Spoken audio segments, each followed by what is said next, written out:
Good evening, and welcome to Prairie's first ever virtual wine tasting event. Tonight's event is in support of the Prairie Heart Foundation, and thank you for your generous support through the years for the foundation and all of its efforts to further education and community outreach through the Prairie Heart Foundation and the Prairie Education and Research Cooperative. I hope you will enjoy this evening's festivities as we explore 4 different bottles of wine from White Hall Lane Winery. Please sit back, relax, and enjoy the festivities with all of us.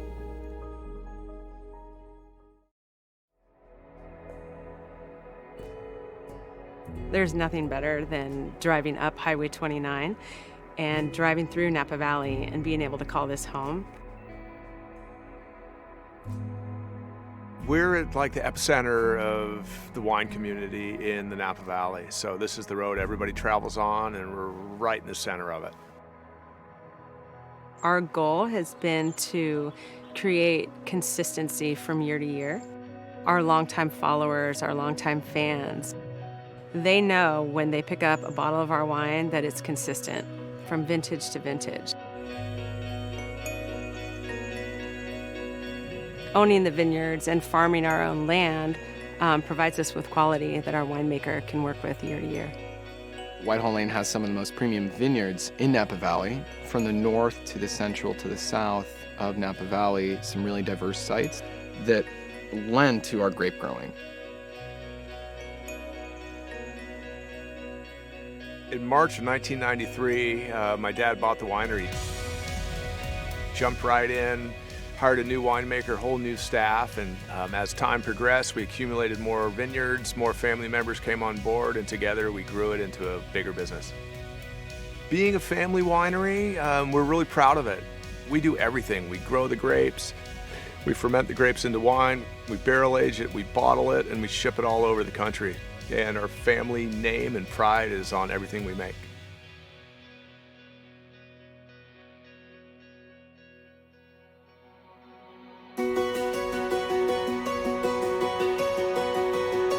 White Hall Lane's a fun winery to visit. We have several different experiences that people can enjoy. We have our traditional tasting room that's like a bar that's been here for over 30 years.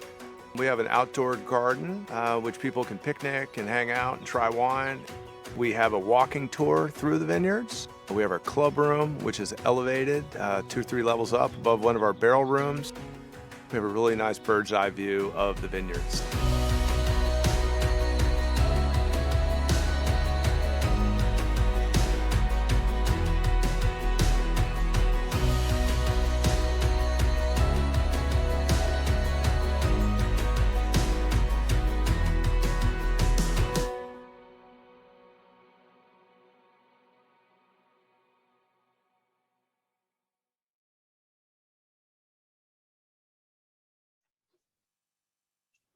Well, hello, everybody. This is Cree Moulton.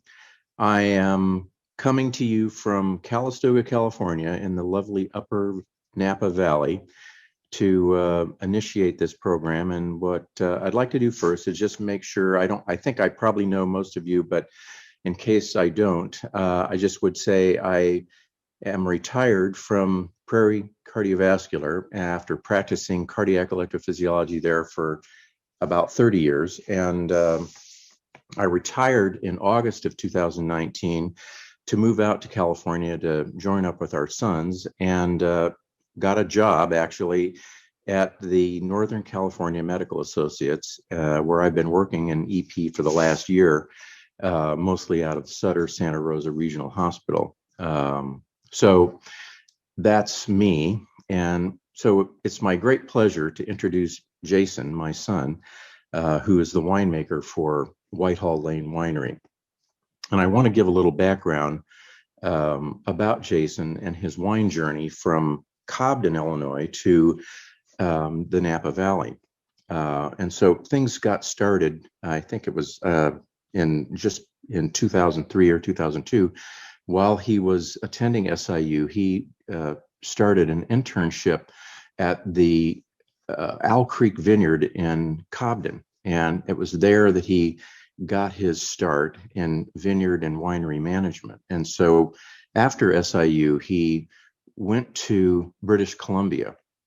He enrolled in a program, and Jay and I drove from Illinois to British Columbia, and it was kind of fun. We did this in December of 2004, and actually went through a blizzard somewhere in Nebraska. But we got to the border in Washington and met up with a border guard who had a lot of questions. We went back and forth, and eventually he asked Jay for his papers. And I looked at Jay and I said, "What papers?" And he didn't have any. And so the border guard got a little upset and started into a little bit of a diatribe. And after he was done, I kind of just sat there silently, and I finally said, "What would you like us to do?" And there was silence, and he then just pointed to Canada and said, "Head on over." And so Jay started out in British Columbia in a program at the University of British Columbia, and also worked as a lab worker in the Sumac Ridge Winery up there. But when he was done in Canada, he came down to Santa Rosa, where he started working as a lab tech at Korbel. And as time went along, I have to remember, after Santa Rosa, he went to Christchurch, New Zealand, enrolled in a program just outside of Christchurch in none other than Lincoln University near a town called Springfield. And he was there for roughly a year. And while in New Zealand, worked in a couple of wineries in Marlborough. And that was in the spring, because in the spring of the year in the Southern Hemisphere, you're doing harvest. And so in the fall of that year, he did his first harvest in Bordeaux. And in the spring of the following year, went to Stellenbosch, which is in South Africa, and then went back again to Bordeaux after that. So he started working in Napa in 2007. He worked at Longmeadow Ranch, and that was as a cellar worker, or the cellar master. He then went to Cliff Lady in Yountville as assistant winemaker, and then finally at Brassfield Estate in Lake County, which is just north of Napa, as their winemaker. And 5 years ago, he took on the position of winemaker at White Hall Lane Winery, where he is now. Jay lives in Calistoga with his wife, April, and two boys, Preston and Thomas. And so, Jay, let me give it to you to take it from here. Hey guys, Dad, thanks for the nice intro.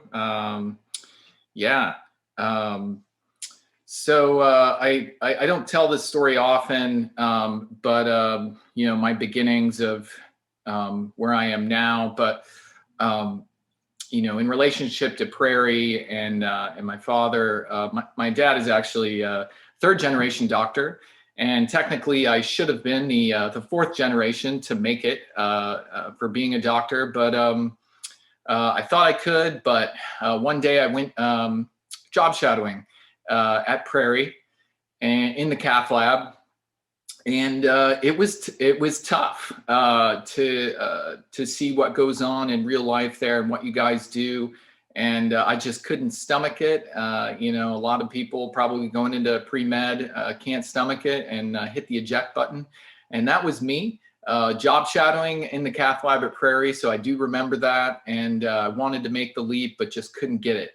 But what I do now, I like to say I help people. I make a beverage that has resveratrol, which has antioxidant properties that help you with heart disease prevention, cancer, and it's also just great after a hard day's work, especially nowadays, to come home for a glass of wine.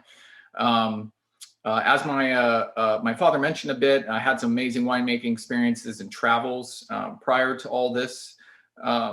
And settled here in Napa Valley. So it's a great place to be. Yeah, here in Calistoga, the northern tip of Napa Valley. In fact, got Calistoga, you can kind of see it here, the mustard fields right now. That's actually what it looks like right now. Mount St. Helena, just behind me. And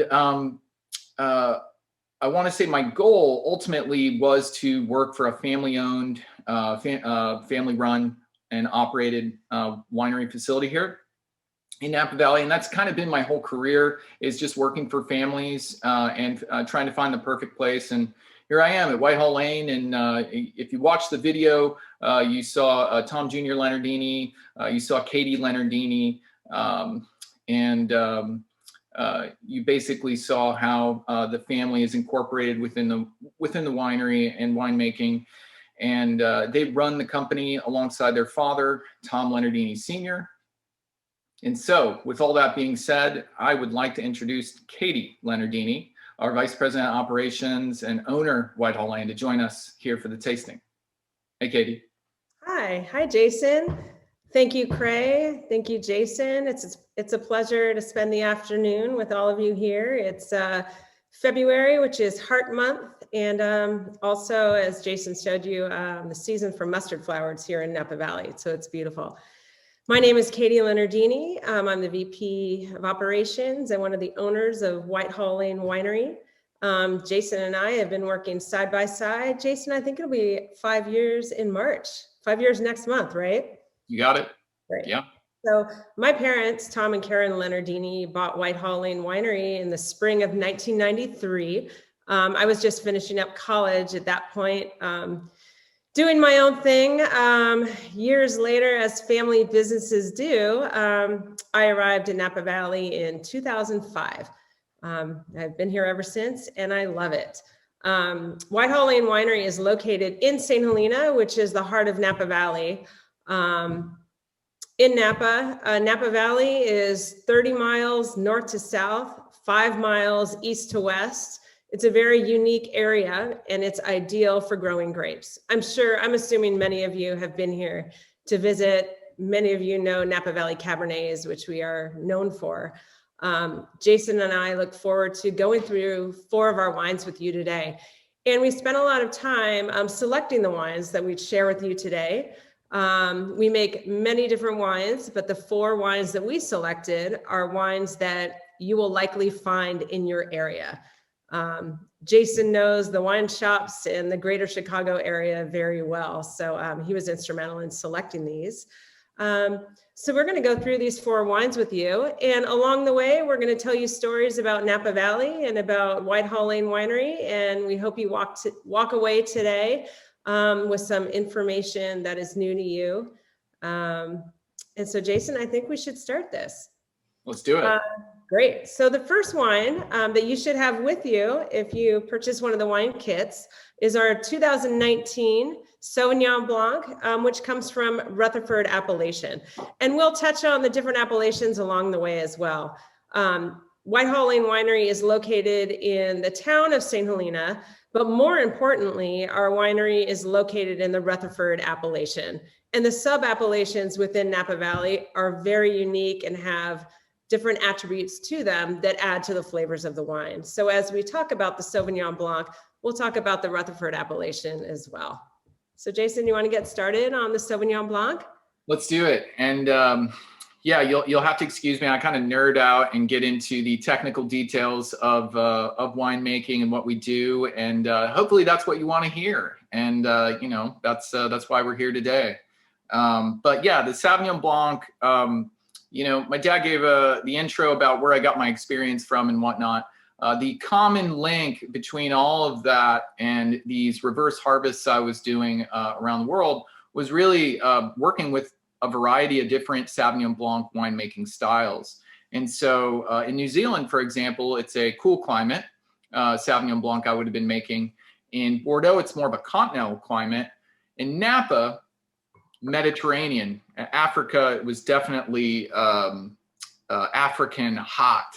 But the Sauvignon Blanc that I worked with there was from the coolest region within South Africa.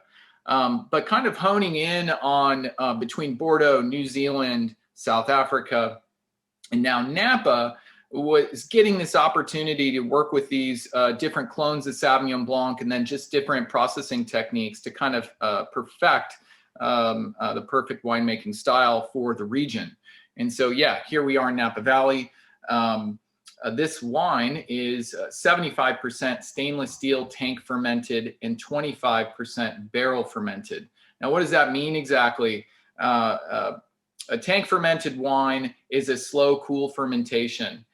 So it takes about 25 to 30 days to finish. Now with that, it trucks along and converts sugar to alcohol and CO2.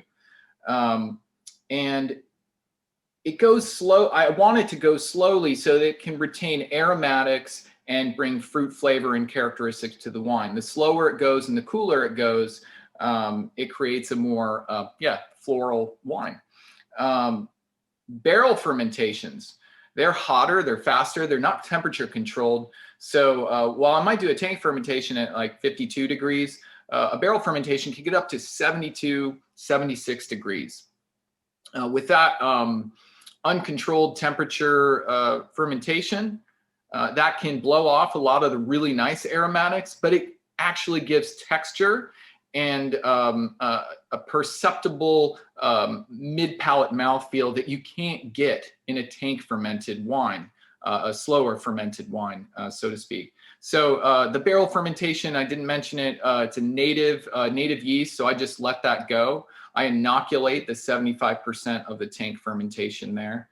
But yeah, so there's a native yeast population within the winery that takes over those barrel fermentations. It's about 15% new French oak, 10% neutral, and that's just to give it a kiss of oak. My favorite thing to do with this wine, and I experimented with it all over the world, was skin contact. So we essentially destem the fruit. I do this about 10% of the blend. We destem the fruit, go to tank like it was a red wine, do a pump over on it, which is basically returning juice over the top of the wine and to basically spread out with the skins and seeds, and that extracts more color, more flavor, more aromatics, and just brings this really nice Gravenstein apple, and that's kind of a regional terminology. I might say Golden Delicious apple for Central Illinois. But you got Golden Delicious apple that comes out. You've got pear characteristics that come out. And so that's kind of like my secret trick with this wine to kind of elevate it to a high-end Sauvignon Blanc. And the last thing we do here is we incorporate Semillon. And the experience in Bordeaux made me believe that Semillon is extremely valuable as a blending component within Sauvignon Blanc. So Sauvignon Blanc, Semillon, those are two of the predominant white Bordeaux varietals that are used in Bordeaux. And so we use them here, and this is about 89% Sauvignon Blanc, 11% Semillon. Katie, do you have any comments on the wine or anything you want to talk about? I wanted to also mention that when you hear the Rutherford appellation, you hear Cabernet, or Cabernet comes to mind, but we've done so well with growing our Sauvignon Blanc and our Semillon in this appellation that we've continued on with that. And this Sauvignon Blanc is very easy to drink. It's been very well received. It's at a great price point. It's a great start to every evening.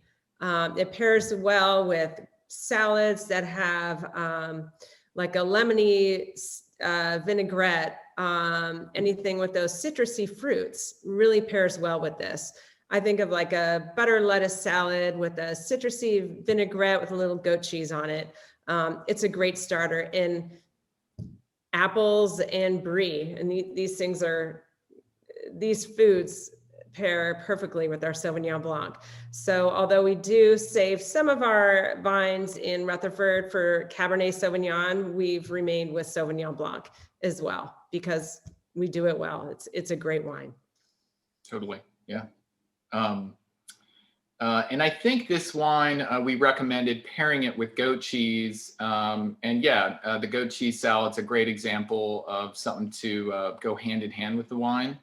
But this wine, if you get a Chavignon goat cheese, I think the Corkscrew in Springfield will have that. But a Chavignon goat cheese is perfect with this wine. We do dabble in that here, having a lot of Chavignon. And Jason, this would also be a good time to talk about corks versus screw top. I mean, our Perfect. Sauvignon Blanc has a screw top. This wine we make is designed to purchase and drink within the first few months. It's not a wine that we designed to age. And there's nothing less about a wine that has a screw top to it. It's just meant to be approachable, easy to carry with you, easy to take on picnics, to tailgate parties, if we ever get to have those again. Yes. Picnics, that sort of thing. So I don't know, Jason, if you want to add anything about your take to corkscrews or the screw tops rather, they're just meant to be more approachable, right? Yeah, I mean, in reality, it comes down to something that is going to have a fast turnaround on shelf, on shelf space, or I want to say that I think that the Sauvignon Blanc can age for 3 to 5 years, but I believe it's like sparkling wine. As soon as you get the cork on that thing, it's ready to drink. As soon as I get the screw cap on this thing, I wait about 6 weeks, and then it's time to drink. But yeah, or taste. We're tasting here. So I just want to show you guys a little trick that we do when we talk about screw caps and we're doing bottle service in a restaurant or anything. The fancy way to do this is they do a crack, open it, they run it across, and they pour. And that's just how kind of like the high-end restaurants will do bottle service with a screw cap, but they'll roll it across their arm, pop it off, and voila. Rather than, you know, the typical driving the corkscrew in, smell the cork, anything. It's just kind of part of the bit in a restaurant that people want to do differently.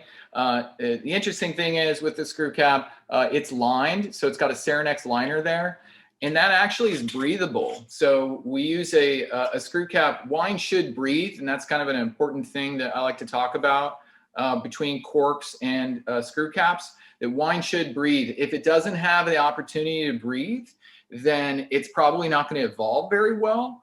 If you see those wines with serious wax all over them, those wines will never breathe, and they're more in a reductive state. And so that's why if you look at some of the capsules that you have on your wines, you'll see these little holes in them.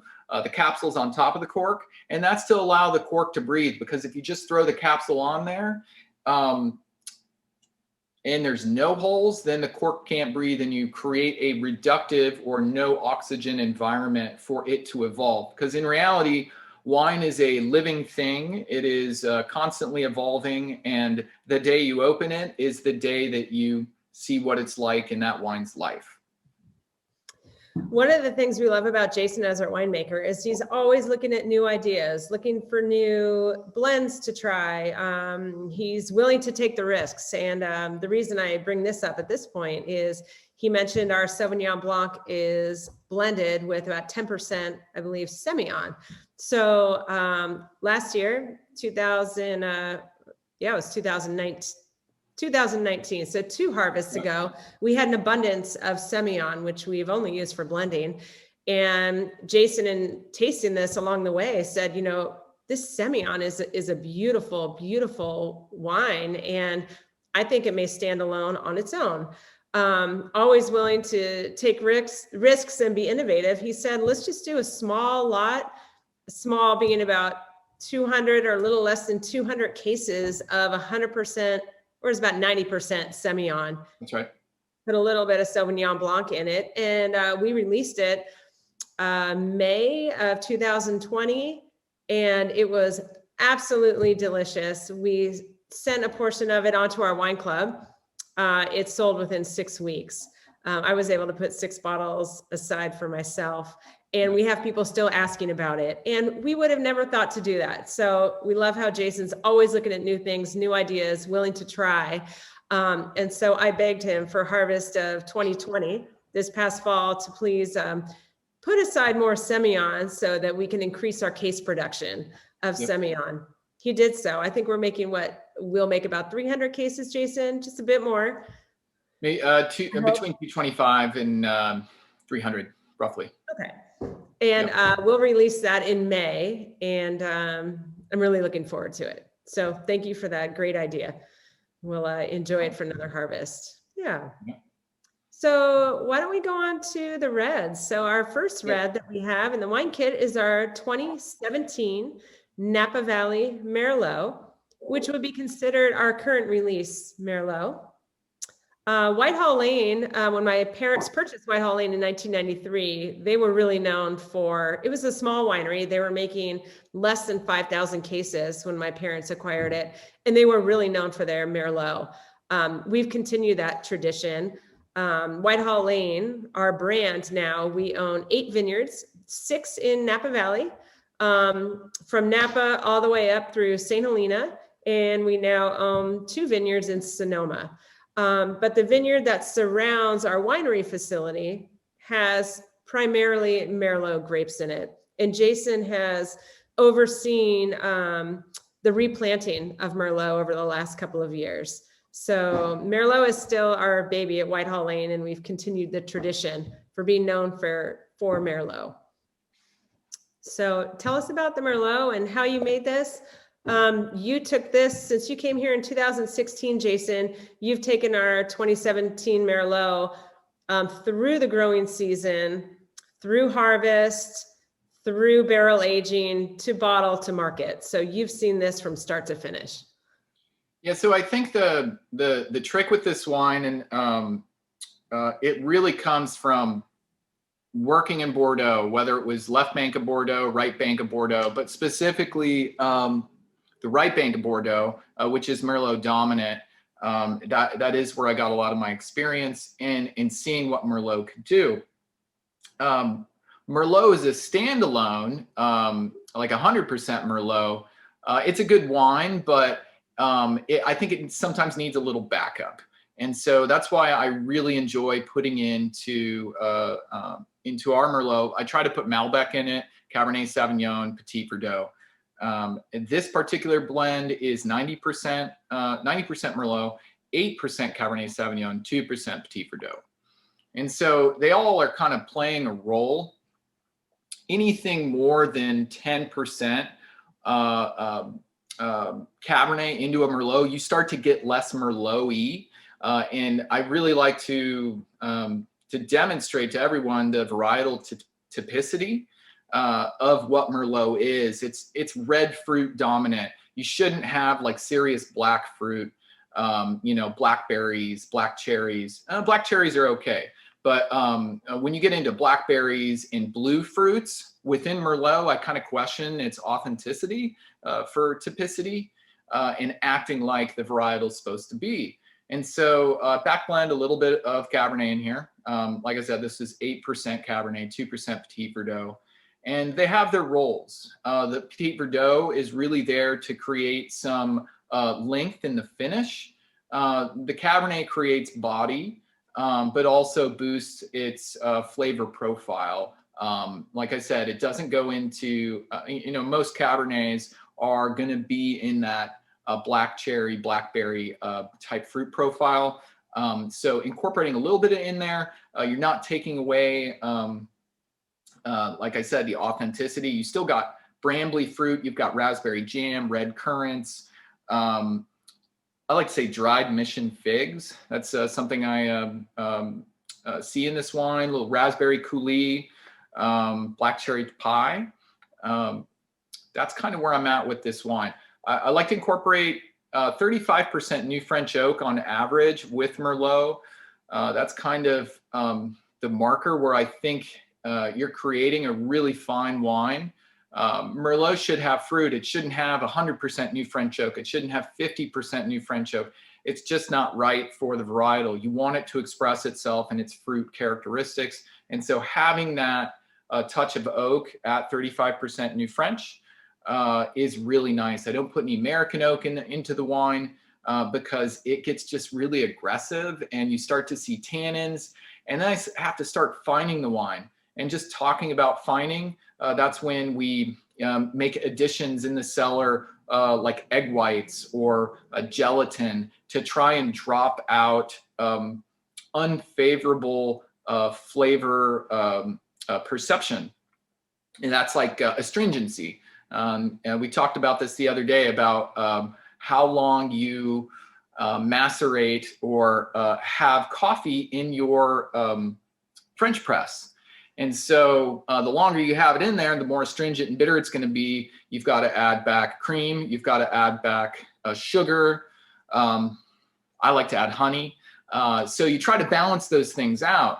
And so the idea of fining is to balance out something that's has really big tannins and is phenolic, like a tea that's really astringent. I want to say like orange pekoe tea is very astringent and bitter. And so I want to avoid that. And so this wine is unfined and unfiltered, which I try to do with all the red wines. In fact, all the wines here are unfined and unfiltered, except for the white wine, because it's white and you have to fine and filter that on most occasions. But yeah, that's kind of the thing about the red wines here at White Hall Lane. I'm not trying to add a fining agent to manipulate flavor profile. I'm a laissez-faire winemaker. I like to let it be for what it is and not doctor around, no pun intended, with the way that the wine should be perceived. Absolutely. And that's what we as our family has appreciated about Jason as a winemaker, is letting the fruits develop to show the characteristics of what they are supposed to be, and to doctor them as little as possible and to keep them in their natural state. And one of the other things that we've done along the way in replanting our 8 vineyards is planting small lots of these small different varietals. Jason mentioned like Petit Verdot, which is a great blending wine. We have a small plot of our Petit Verdot at our Fawn Park Vineyard in St. Helena, used, as Jason and I joke about this, so Jason can be a chef. If he finds a Cabernet or the Merlot needs a touch of this or a touch of that to add to it, we've been adding to our vineyards along the way, small plots of other varietals, so that Jason has these at his disposal, so that each vintage he can make the best Cabernet or the best Merlot that he can. So that's been fun. Katie, you just brought up Fawn Park Vineyard, and I wanted to bring up the whole AVAs of Napa Valley and Fawn Park. I'll talk a little bit about that. But there's 16 AVAs in Napa Valley. We actually have 6 estate vineyards within Napa Valley, and comprised of 3 of those AVAs: Rutherford, St. Helena, and Oak Knoll. And so I wanted to actually, I've got a piece of obsidian here from the Fawn Park Vineyard that I brought along. Since we're talking about that 2% Petit Verdot in the Merlot, and there is some in the Cab that we're going to taste here. But yeah, you can just see this is the obsidian. There's a lot of this in the Fawn Park Vineyard in St. Helena, because it comes off of a volcanic mountain from way back when. And really, it's called Glass Mountain, the mountain that Fawn Park Vineyard sits at the foothill of Glass Mountain. And so all the washdown over time puts all this obsidian on the valley floor into our vineyard, which is a really high quality vineyard. Absolutely. And you may have heard about, if you keep up with Napa Valley, in 2020 has been quite a year. We did have some wildfires that came through Napa Valley in 2020, this past fall, and the origin of one of the large ones, the origin of the fire was Glass Mountain, about a mile north of our Fawn Park Vineyard. Time and time again, it proves that vineyards can literally stop a fire in its path. And our Fawn Park Vineyard literally stopped the fire there. Unfortunately, we weren't able to harvest our fruit at that vineyard because of smoke taint. But that vineyard is alive and well. And when they came through and pruned in this past month in January, they cut those clusters, and we'll start fresh in 2021. So we're thankful that vineyard is there. Thankful that it survived, and it will flourish in 2021. So True story. that's a great vineyard. I actually lived there for about 8 months. There's an old house that was built in the 1850s on that vineyard. It also had a dairy farm on that property that serviced the hospital nearby. So we're lucky to have that piece of property. It holds a lot of Napa Valley history to it. And seeing the obsidian there, it shows hints of the history of that vineyard in the valley. So Yeah. that vineyard holds a lot in my heart. So I love that place. So anything else about Merlot, Jason? What do you think? I guess I should mention it is 20 months in barrel, so which is a good amount of time in barrel. I like to barrel age these wines for as long as possible, up until we bring in new fruit in the new vintage. We gotta empty the barrels. We gotta put it in bottle and get it out the door, and that's not my problem anymore. I like that part. That you're not on the sales side? That I don't have to move that piece because I just move wine from place to place, and then once it's in a bottle, it's in a box, and it's on a store shelf. I don't have to worry about it. It's just out in the world, kind of like letting your kids loose to college. You know, you wish them well, and right, but you don't just clean your hands of it when that goes to bottle and those wines are ready for sale. Especially with our reds and our Cabernet, you have 3 vintages still in the process in different stages along the way. So you have a lot going on. True. I can't let those children go yet. I get graded. I get scores on these things. As a matter of fact, this wine, I believe it was in the Wine Spectator, I want to say maybe 2 months ago, and got a 93 point. So really happy with that. But again, the pressure of getting the grades, it's still out there. I haven't seen the end of that wine, and the pressure's on. Well, and Jason, that wine also received Best Buy. They do a special category of Best Buy of the month, and given the case production, where it came from, and the price point, our 2017 Merlot is considered it won Best Buy under Wine Spectator. I did not know that. Okay, great. Yeah. So let's move on to the 2017 Tre Leoni, which is a red blend.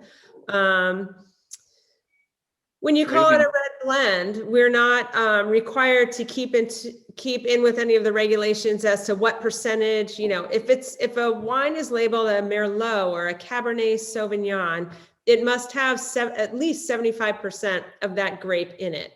When we call a wine a red wine, it allows the winemaker to have the flexibility from year to year to use different red wines to blend. Now, given what our portfolio has, you'll know that, it has Cabernet in it, Merlot, it can have Malbec, Petit Verdot, but it allows Jason the flexibility from year to year to make the perfect blend that is considered, it's approachable. It will age well over several years, but it's also meant to be drunk now and be approachable now. And even though we say now, this is 2017 and this is our current release. So I'll let you talk a little bit about the wine, Jason, and then I wanted to bring up the label a little bit and tell you about that. Yeah. So as Katie said, it's proprietary red blend. That's how we sell it, but it's a proprietary red blend Napa Valley wine, which is, for me, when I talk about this wine, you go to the grocery store, Safeway, for example, or Schnucks, whatever may be in Springfield right now, or Binny's or any of these things, and you look for the red wine category. It's a very popular category in the United States, and you find all sorts of different styles. And so for me, I found that Cabernet, Merlot, Syrah, and a splash of Zin is what this wine really represents, and what it is in reality. And we age this for about 18 to 20 months. Typically it's 18 months right on the dot, which for a red wine category, Napa Valley, it's extremely difficult to find anything comparable to that. Most producers are, if they're Napa Valley, it's going to be an 8 to 10 month aged red wine blend. So I age this further because, like I said, aging in barrel is that much more important to me because it helps the wine evolve and come into fruition as a blend. And yeah, like I said, 8 to 10 months for most red wine blends. They'll be California appellated. They won't have necessarily a sense of place. And so for me, putting out the Tre Leoni red wine, at least you have a sense of place and time. And the time being 18 months in barrel, the place being Napa Valley, and the price being really reasonable for a red blend category, Napa Valley wine. So I did not study as a winemaker. I don't have experience in winemaking, but what I have developed over the years is experience and interest in marketing. And what comes with the art of winemaking also comes the art of the package as a whole. So as any product you go through, we put a lot of time and energy into the shape of the bottle, the color of the glass in the bottle, the cork and what the cork will say, the capsule and how that will look, and obviously the label. So we had a lot of fun with this label. My family's last name is Leonardini, which loosely translated in Italian is Little Lion. We contemplated over a period of time of changing the name of the winery when we purchased it from White Hall Lane to Leonardini Family Winery. White Hall Lane was established in 1979, and it was named after the side street. So when you head up Highway 29, which is the main highway that comes into town that runs north-south, there's a small street on the side called White Hall Lane. So this parcel is on the corner of Highway 29 and White Hall Lane. So the original owners of the winery named it White Hall Lane. So after much time and thought, we decided that we would keep the name White Hall Lane because it did have a reputation. They distributed on a limited basis to other states. So we thought we would stay with that foundation and continue on. But over time, we wanted to incorporate our last name, Leonardini. So we've played around with different artwork, different logos. One of our graphic designers found an artist in Canada, Jackie Oakley, who has some really interesting art. And she has a beautiful piece of art of a lion, a very colorful lion. And our graphic designer presented this to us and said, well, what are your thoughts? And we loved it. So we went to the artist and we said, we'd love to make a wine label out of some of your art. And she sold us the rights to this piece of art. So we used it with this label. And at first glance, you're not sure what it is. Because the original piece of art is this brilliant face of a lion with the colorful mane. We decided to take just a piece of it and present it on this label. So it's really eye-catching, it's colorful, and we thought it really matched the way this wine was made as a colorful, fun blend of Napa Valley red wine. So you may see variations of it in the future, but that's the story behind it. And it stares at you on a wine shelf. It's kind of funny. It's this eye is peering out at you and it really catches you and you're like, something's staring at me.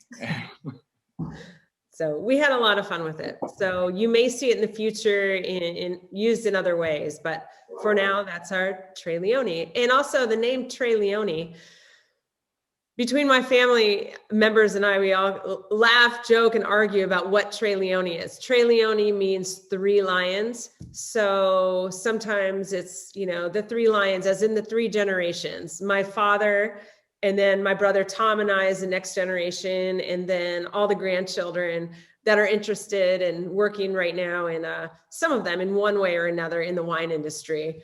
Or it could be, just my father, my brother, and I. I don't know. We had a prior version of what the label of Tre Leoni looked like, and there were more jokes about that. One standing, one kneeling, one laying down. Who's working? Who's not working? We tease each other about that. So we thought this one's better. That's good. But we have a lot of family jokes and antics about Tre Leoni. So It's good. yeah. So Jason, what should our viewers be tasting when they taste our Tre Leoni? It's very fruit forward. I don't think it needs to be aged. It would age well in 5 to 7 years, but I love it because it's very approachable now. I think of it with pizza, with a pasta with a zesty red sauce with sausage in it. That's why I enjoy it. It's not a super expensive wine. It's one you can open during the week and share with friends. With this whole COVID thing, I started making fresh pasta at home. And so I did basically a pasta puttanesca linguine. And that was a huge hit. And to be able to pair Tre Leoni with that as a red sauce, little anchovies, Kalamata, black olives, whichever you choose. Capers, a little rosemary. Yeah, right. Perfect. Right. So yeah, with all this time on our hands during COVID, making pasta, it took up a lot of my time. Yeah. Hey, why not? It's time with family, time at home. You got it. That's great. So why don't we move on to the Cabernet Sauvignon? So in the wine kit that we put together for all of you, we added our 2018 Napa Valley Cabernet Sauvignon. And again, this fourth wine, all four of these wines, you should be able to find in Illinois.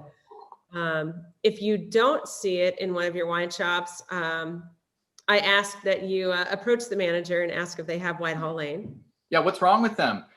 You've got Benny's. You've got Benny's Beverage Depot. You got the Corkscrew, All About Wine. I think Friar Tuck may carry our wine in Springfield. But yeah, as you go to any of these establishments, just start asking them if they need to carry it. We'll give them a call. No problem. Jason, I don't think I told you this, but my son, who's 20, who goes to school in New York, he and a couple of friends did a road trip end of January because they were probably tired of being here in California with their parents for so long because of COVID that they decided to kill a week and drive across the country. But they're all in a viticulture and enology program in New York, and they stopped along the way and they would look for wine shops. And they would go in there and they would talk to the managers about wine and ask if they've heard of White Hall Lane. And I think it's great. They're not even 21 and they're 20, just shy of 21. But my son went into a shop in Nashville and said, oh yeah, I've done the last 4 summers interning for Jason at White Hall Lane Winery. My mom works there. And the gentleman said, I know White Hall Lane. I've been drinking White Hall Lane for the last 25 years. And, I haven't purchased it in a long time. Next time the distributor comes in, I'm going to ask why they haven't presented White Hall Lane. So it takes ambassadors all across the country. And my son, William, connected me with the owner of this little wine shop in Nashville. So That's I great. thought it was great. Yep. Connecting with White Hall Lane all along the way. So anyway, with that, tell us a little bit about the Cabernet and what it's comprised of. So the Cabernet that you guys have in front of you, it's 2018 vintage Cabernet Sauvignon. It's aged for about 20 months in barrel. This particular blend is about 40% New French oak, 98% Cabernet Sauvignon, 2% Petit Verdot. And again, I talked about Petit Verdot earlier with the Obsidian.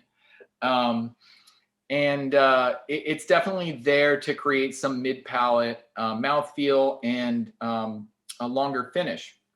You'd be surprised what the 2% does to a wine. I do blending trials. It usually takes me a couple weeks to get through this. I got to do my homework on this stuff pretty deeply because I have so many different components. Some years I have upwards to 70 different components to work with. And then I have to go down to a barrel to barrel component level to understand how it fits within the blend.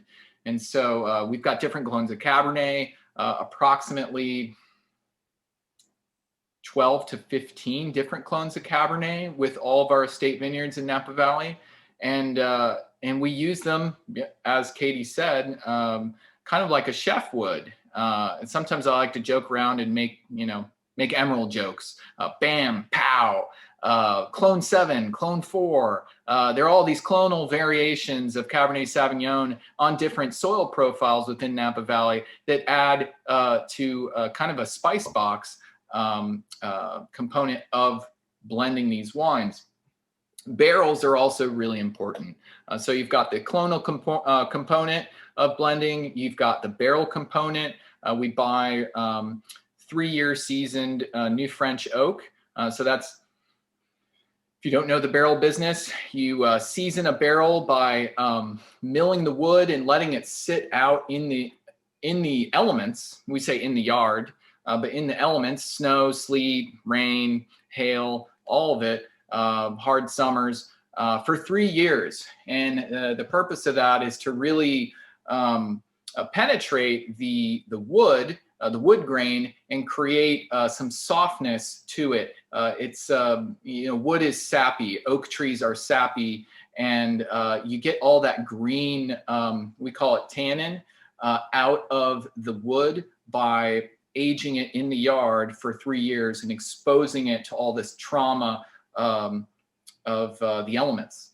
And so, 3-year seasoned wood, that's really important. I use medium plus barrels, heavy toast barrels, medium long barrels, medium barrels, and those are all different kind of toasting temperature versus time, and flame versus steam, and how you heat up a barrel and toast its insides. It's kind of like when you're at a campfire and toasting your marshmallow. How do you like your marshmallow? Do you sit there and rotate it and get that perfect browning and then pull it off? Or do you let that thing catch on fire? Well, let that thing catch on fire, and that's a heavy toast barrel, and that's really aggressive and creates kind of tarry characteristics that I back off of.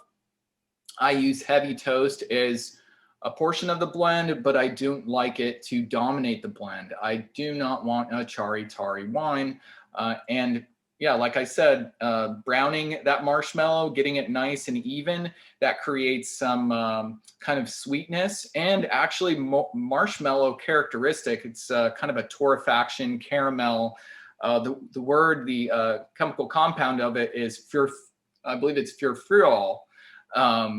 Which is a funny word to say, but it's to create a kind of caramelized confectionery character by toasting that wood. Barrel components in the Napa Cab are solid and really important. And then it's an unfined, unfiltered wine.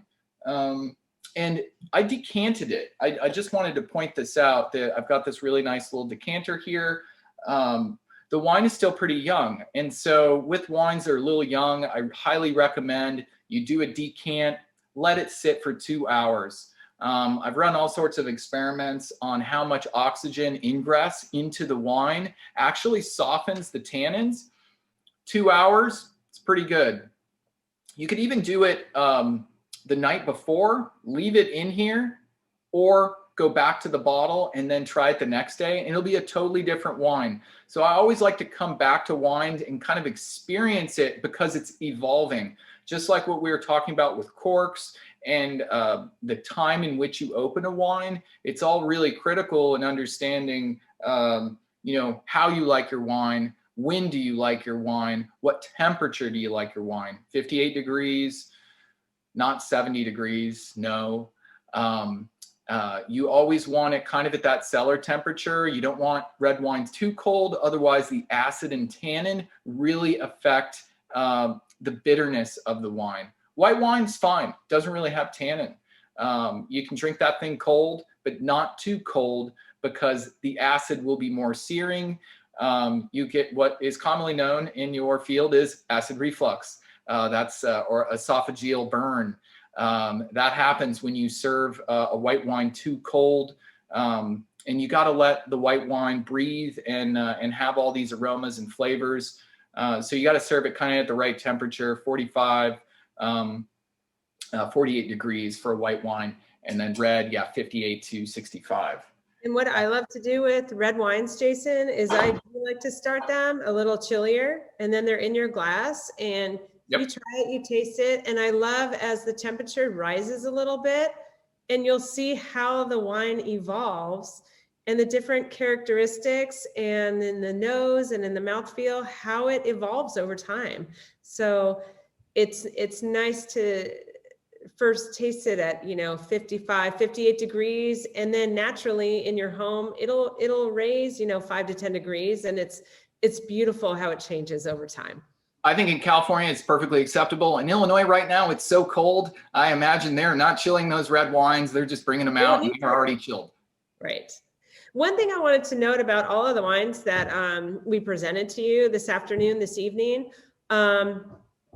don't expect you to drink them all. And I don't want you to hesitate opening them, because if I open a red wine and have one glass out of that bottle, I cork it and I put it in the refrigerator, and it is fine for up to 4 or 5 days.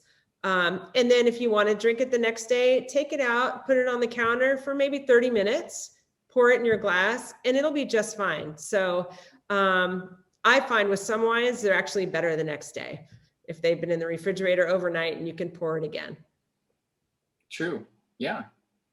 No, any wine that we have open, you go into the fridge, try and decrease the headspace of the wine. Those little vacuum things, they're kind of like an anecdote. I don't think they actually pull oxygen out, because there's still oxygen there. You're not displacing it with, those ones where you spray nitrogen or argon CO2 mixes. Those are critical. But the idea of reducing your headspace and then putting it in the fridge, it'll last longer. Definitely. Absolutely. Oh, and hey, Katie, I brought this little Napa Valley map. And I thought this would be really good for everybody to see. You kind of see Calistoga up here in the north. You got Carneros in the south. And Katie mentioned earlier that whole 30 miles long versus about 3 to 5 miles wide in some spots. But you can kind of see where White Hall Lane is in Rutherford. I think it's right in here. Am I right? But you see Rutherford, St. Helena, Oak Knoll is down, I think about somewhere in here. Yeah. Boom. But yeah, I just wanted to show a map of Napa Valley so you guys get some perspective, and hopefully you will come visit when everybody's fully vaccinated and gets out on a proper vacation. Absolutely. So Jason, we're coming on about an hour now.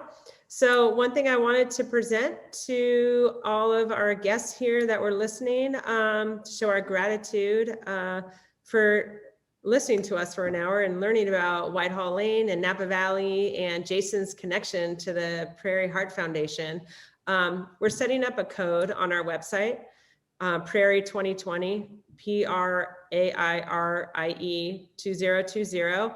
And it'll have a 15% discount on our wines for the next week. So if you haven't purchased the kit and you want to, we'll add a 15% discount. If you want to order more of what you tried today or try some of the other varietals that we talked about, we'd like you to do that and have a 15% discount as if you are a wine club member. So we'll have that set up this evening and it'll go through the end of the month. So we appreciate your time today. We're so grateful that we were part of the Prairie Heart Foundation weekend of events. Jason, anything else before we sign off? Really want to thank everybody for supporting us. We're supporting you, and yeah, it's been nice to work with you guys on this. Thank you. And with that, Dr. Scherschel has some final words before we sign off. Thanks again. Thanks, guys. Bye-bye. Thank you again for joining us for this evening's virtual wine tasting. I hope you enjoyed it as much as I have. I know we enjoyed it a great deal. I wanted to give a special thank you, not only to White Hall Lane Winery, but to Jason Moulton and all of the people who helped make this evening possible. A special thank you also to our sponsors, who made this event a success before anyone even signed in. Thank you again for joining us, and good night.